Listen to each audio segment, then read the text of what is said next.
मक्का शरीफ़ हरमैन शरीफ़ैन इंतिज़ामिया चयो आहे त रमज़ान मुबारक जे पहिरें हफ़्ते में मस्जिद नबवी 2 में ईंदड़ ज़ाइरीन जो अंग 50 लख खां वधी वियो आहे, जिन खे सहूलियतूं ॾियण जे हवाले सां मुख़्तलिफ़ क़दम खयां पिया वञनि।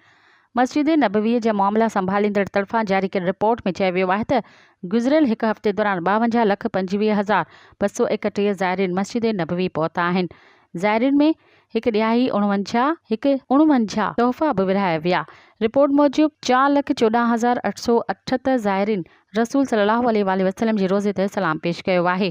1,34,447 मर्द ऐं 10,76,097 औरतुनि रियाज़ुल जन्ना में नमाज़ अदा कई, जॾहिं त गुज़िरियल हफ़्ते दौरान हेल्पलाइन ते 648411 कॉल्स मिलियूं, जिन ते इंतिज़ामिया तरफ़ां ज़ाइरीन जी रहनुमाई कई वई।